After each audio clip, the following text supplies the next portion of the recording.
Puji Tuhan, Bapak Ibu ya, Tuhan Yesus berkati. Kita tiba di tanggal 10 di tahun 2021 yang luar biasa. Masih dalam tema besar kita, mengalami terobosan secara karakter. Nah, kita akan belajar hari ini bagaimana cara mengendalikan lidah kita.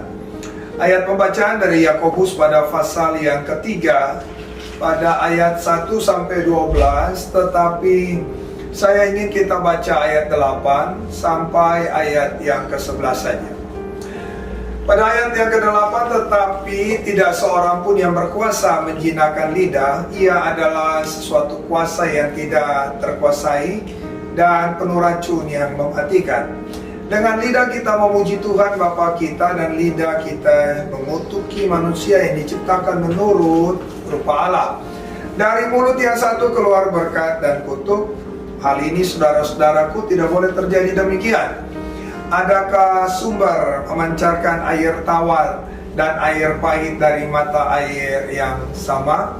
Bapak Ibu yang Tuhan Yesus berkati, sungguh hebat apa yang Yakobus katakan sebagai suatu deskripsi tentang kekuatan lidah. Nah, saya percaya bahwa apa yang Yakobus katakan dalam surat ini seperti memberikan solusi bagi setiap orang yang mungkin punya masalah dengan lidahnya. Terlalu gampang lidah kita ini mempunyai dua fungsi, padahal sebenarnya Yakobus berkata kalau lidah sudah dipakai memuji Tuhan, ya harusnya puji Tuhan. Kalau lidah udah pakai untuk memberkati, harusnya memberkati. Kalau lidah kita ibarat air yang manis, masakan harus jadi air yang pahit.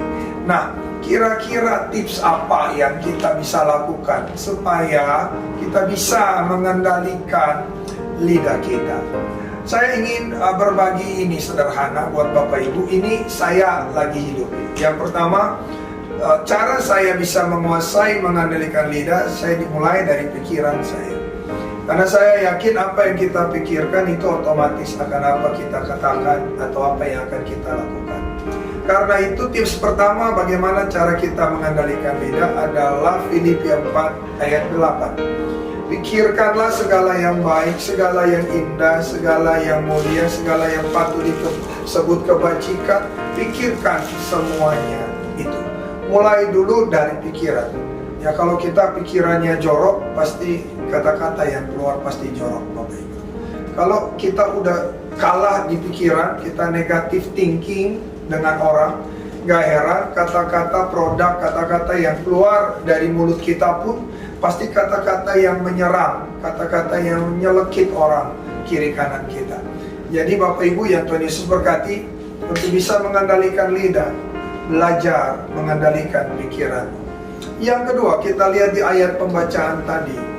Bapak Ibu dan saya, Yakobus memberikan solusi. Solusinya apa? Harus ada kesadaran bahwa mulut kita kalau sudah memuji Tuhan, nggak boleh dipakai untuk memaki atau menyumpah serapah orang, nggak boleh. Kalau mulut kita sudah memberkati, biarlah terus memberkati. Jadi solusi Rasul Yakobus sangat jelas. Perbiasakan mulutmu memuji Tuhan. Perbiasakan mulutmu mengeluarkan kata-kata berkat. Ini solusi yang indah dari Rasul yang hebat ini. Bahwa kuasa lidah yang digambarkan oleh Rasul Paulus seperti dunia kejahatan yang dinyalakan oleh api neraka, ternyata dapat kita padamkan kuasa itu waktu kita sadar bahwa mulut kita ditentukan memuji Tuhan, bahwa mulut kita ditentukan untuk mengeluarkan berkat. Jadi yang pertama dimulai dari pikiran. Filipi 4 ayat 8, pikirkan segala hal yang baik, indah, mulia, yang berkenan kepada Allah. Yang kedua, kesadaran bahwa mulutmu adalah merupakan tempat untuk memuji Tuhan, untuk memberkati. Dan tips saya yang terakhir bagi Bapak Ibu, berdasarkan ayat ke-11, Rasul Yakobus pun memberikan solusi yang terbaik. Bahwa apakah ada sumber yang memancarkan air tawar dan air asin? Jelas bahwa ini bicara tentang hati. Mari jaga hati. Waktu hatimu mampu dijaga dengan benar, Amsal Sulaiman berkata, itu sumber kehidupan. Tapi kalau engkau tidak mampu menjaga hatimu, maka kita akan dikalahkan oleh kelicikan hati kita seperti dikatakan oleh kitab Yeremia. Jadi mari Bapak Ibu Saudaraku yang kekasih dalam Tuhan, untuk mengalami terobosan karakter dengan bagaimana hidup bisa mengendalikan segala kuasa setan yang coba memakai mulut kita untuk kehancuran kita. Dimulai dari pikiran, kesadaran bahwa mulut kita adalah tempat memuji Allah dan mengalirkan berkat. Dan yang ketiga, jaga hatimu. Tuhan memberkati Bapak Ibu dalam nama Yesus. Bapa di sorga, biarlah perenungan ini boleh menjadi berkat bagi mereka semua. Diberkatilah semua mereka. Terpujilah Yesus kekal selama-lamanya. Haleluya. Amin.